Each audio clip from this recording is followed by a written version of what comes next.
Olá, povo abençoado de Deus. Mais uma vez estamos aqui, canal Evangelho Sem Máscara, para conversar com você um pouquinho sobre o Evangelho sem as máscaras que o sistema religioso colocou sobre ele.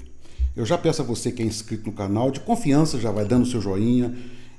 Você que não é inscrito ainda, se inscreva ou assista o vídeo primeiro. Então, se você acha que a nossa mensagem está ajudando a libertar vidas das seitas religiosas, compartilhe o vídeo, se inscreva, comente no canal. Tudo isso ajuda o YouTube a levar esse vídeo a mais pessoas. Nosso assunto de hoje é um assunto muito sério, e que vai mexer na ferida do sistema religioso de uma forma assustadora. Porque, meus irmãos, nós precisamos compreender o que é cristianismo, ou pelo menos o que deveria ser o cristianismo. O cristianismo nada menos, mais ou menos, do que aqueles que são seguidores de Cristo. Como seguidores de Cristo, nós teríamos que ter uma escala de observância da regra de fé para doutrinar a igreja. Então teria que ser primeiramente a Bíblia, no sentido de lato sensu, no sentido mais amplo, a Bíblia Sagrada. Afunilando mais, deveríamos ter o Novo Testamento, porque afinal o Novo Testamento é o livro da igreja. O Velho Testamento são as escrituras sagradas dos judeus, mas elas fazem parte da Bíblia porque ali traz as profecias acerca do Messias. Então nós temos o Velho Testamento. Então a Bíblia afunila-se para o Novo Testamento. Mas mais do que isso, nós devemos funilar para os ensinamentos de Cristo. Por isso, cristianismo. A grande verdade, meus irmãos, é que nós devemos interpretar a Bíblia sempre sob o olhar de Cristo. E eu sei que o que eu estou falando aqui agora já começa a provocar a ira de alguns líderes, porque não concordam que Cristo deva ser, com seus ensinamentos, a chave hermenêutica para a interpretação da Bíblia. Eles não concordam. Mas isso é um grande erro. Usar quem? Usar qual visão para interpretar a Bíblia? Paulo? Se assim fosse, não deveria ser cristianismo, deveria ser paulianismo. Usar quem? Calvino? Então não seria cristianismo, seria apenas calvinismo. Então deveria ser Lutero?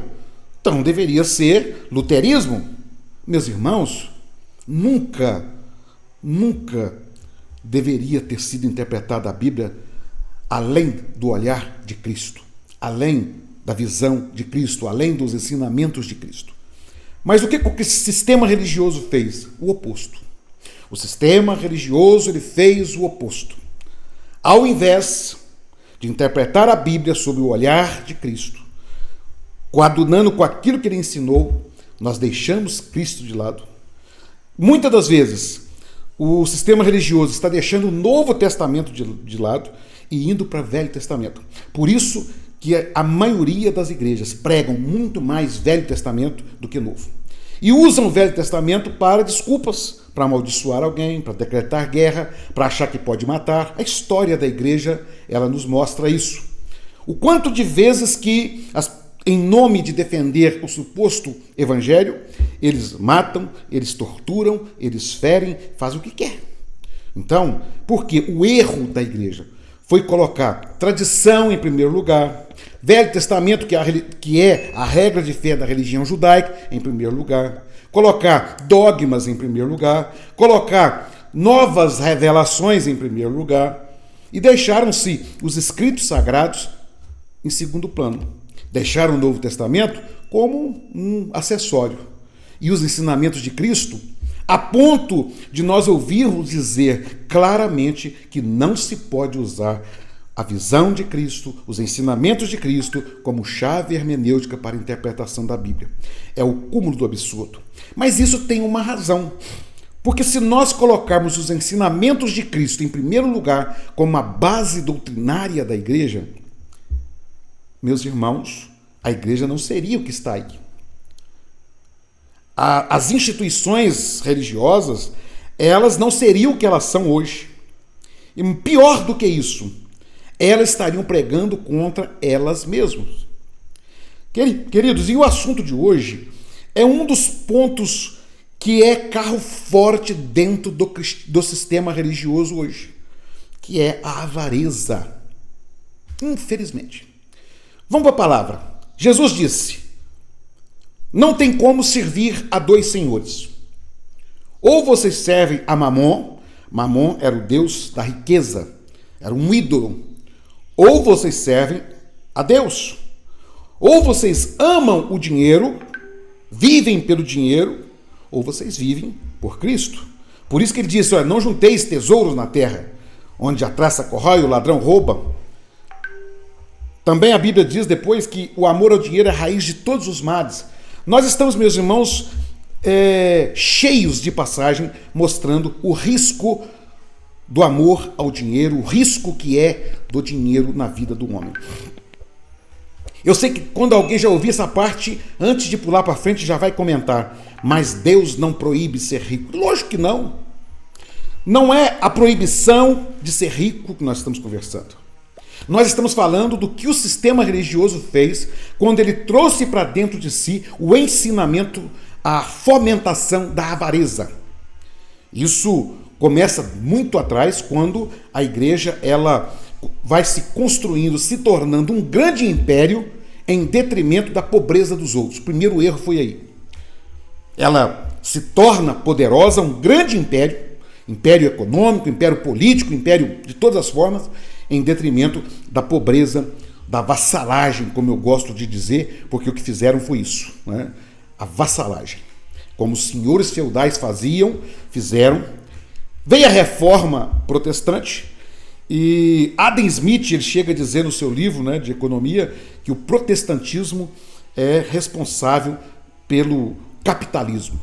O capitalismo não é pecado. Ter dinheiro é coisa boa. Ninguém vive sem dinheiro. Nós levantamos pela manhã, ao acender a lâmpada, começa-se a gastar e vai o dia inteiro. Então o dinheiro é necessário. Mas a avareza, ela é condenada por Cristo.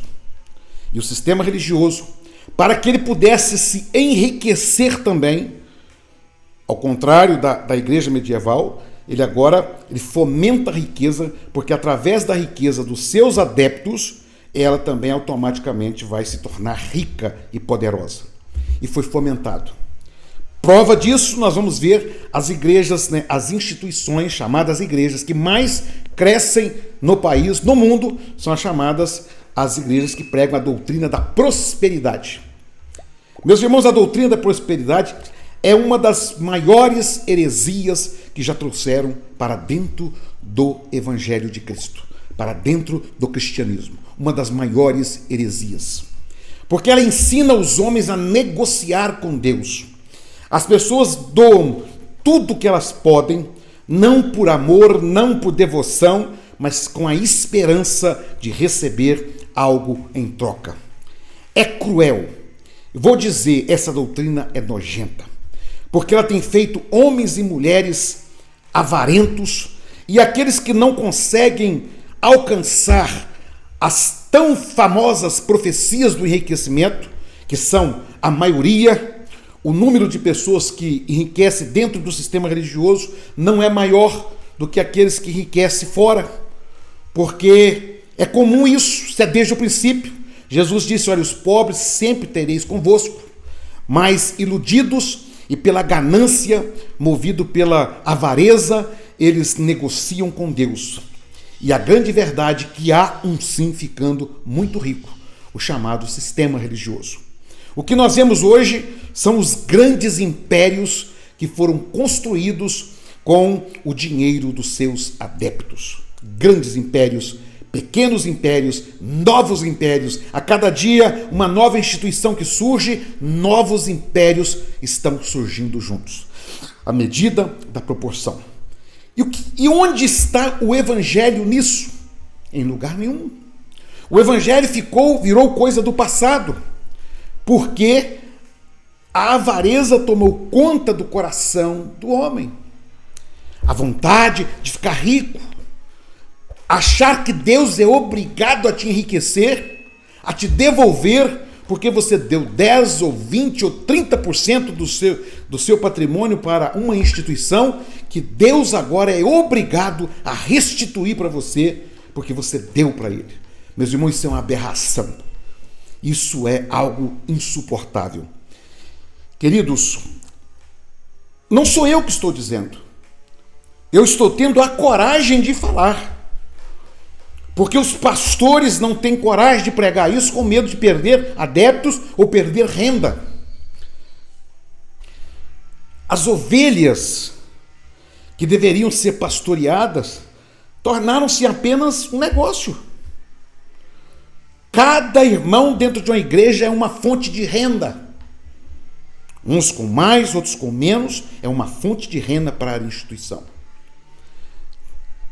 É triste quando nós olhamos o sistema religioso dessa forma. Mas não tem como tampar mais o sol com a peneira.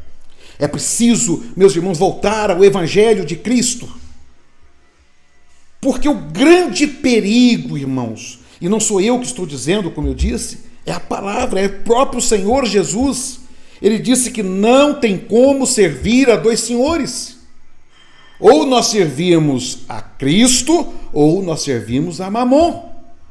Ou nós amamos a Cristo, ou nós amamos ao dinheiro.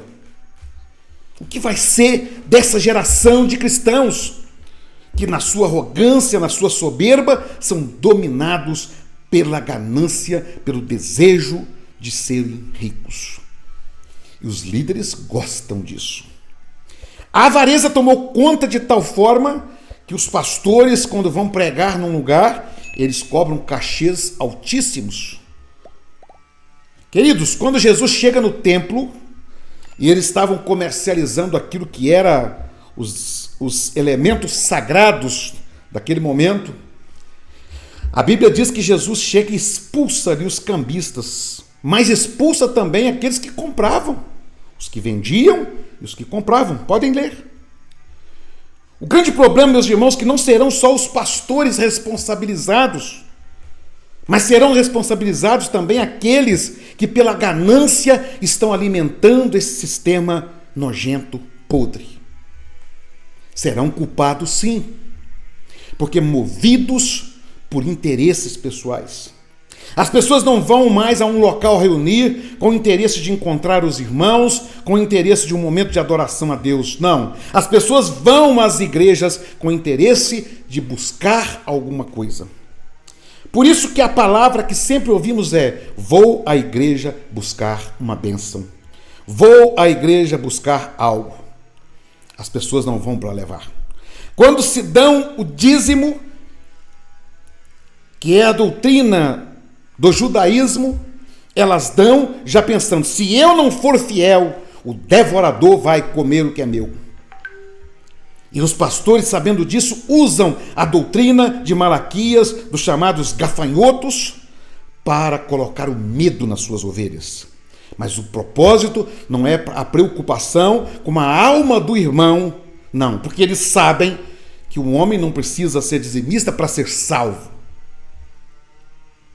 Mas eles usam o terror, a ponto de pastores que estão aí publicamente pregando, não vou citar nomes aqui, pastores televisivos que chegam a dizer: se você não é dizimista, você está roubando de Deus. Miseráveis mercenários que são esses homens, porque quando nós vamos para Malaquias e estudamos o livro de Malaquias, quem estava roubando ali eram os próprios sacerdotes, que roubavam do povo. Eles usavam o recurso, eram desviados. Esse é o sistema religioso. Meus irmãos, e quando nós nos empenhamos a abrir os olhos das pessoas, nós estamos numa luta contra o sistema. Meus irmãos, nós estamos vivendo um momento que precisamos de abrir os olhos. Épocas da história foram precisos levantar homens que tiveram coragem de falar isso. Vamos citar aqui o grande reformador Lutero, que é um ícone, para alguns até um ídolo, mas vamos dizer um ícone da igreja evangélica, do homem que fez a reforma. Mas é preciso novamente uma nova reforma dentro do sistema religioso. E eu vou dizer aos irmãos, não há tempo para uma nova reforma. Os homens estão entorpecidos, embriagados com a ganância. Os homens estão entorpecidos, mercenários, que estão escritos lá em João 10. Erroneamente, as pessoas estão interpretando João 10 como sendo o adversário, o diabo, o ladrão que vem para matar, roubar e destruir. Lá naquele texto, podem ler texto e contexto, os irmãos vão ver que está falando dos mercenários da fé. Jesus disse que o bom pastor daria a vida pelas ovelhas, mas o mercenário não. Os púlpitos brasileiros estão cheios de mercenários. Homens que, salvo as exceções, como nós sempre dizemos, que existem homens de Deus espalhados por aí, os púlpitos estão cheios de mercenários. Homens que se tornaram grandes, poderosos em seus impérios.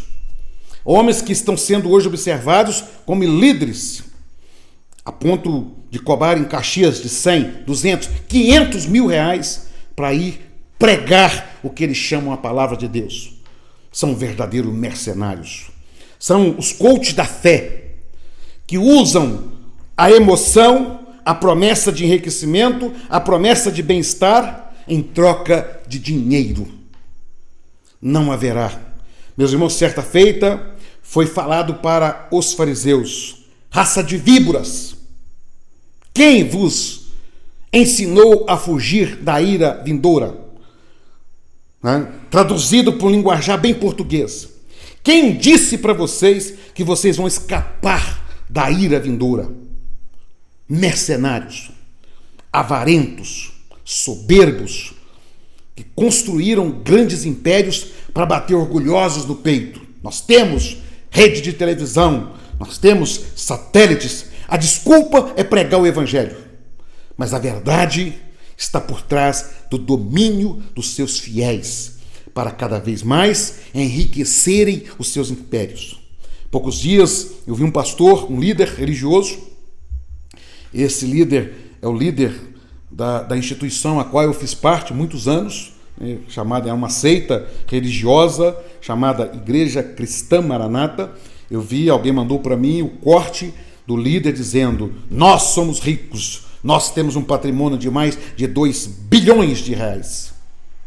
E quando eu vi aquilo, eu me lembrei de quantas vezes nós precisamos de fazer uma cesta básica para um irmão necessitado. Era preciso reunir os irmãos aqui, porque nunca pôde tirar um centavo do caixa da igreja. Por quê? Porque senão não há dinheiro para alimentar o império.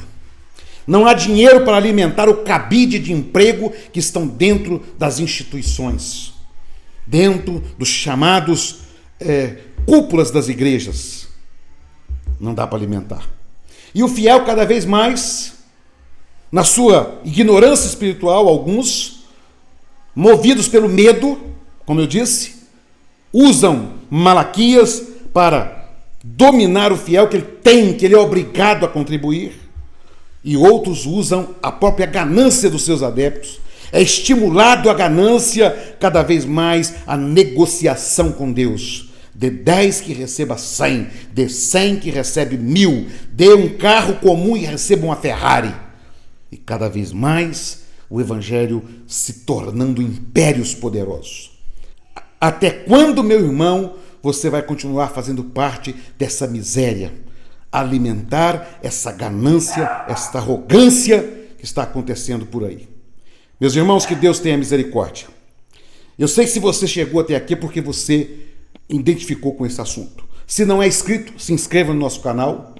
Se já é inscrito, já deixa o joinha se não deu ainda, e não deixa de apertar o sininho das notificações, porque dessa forma você vai ajudar pessoas, mais vidas a alcançar esta mensagem. Que Deus abençoe você. Até o próximo vídeo, se Deus quiser.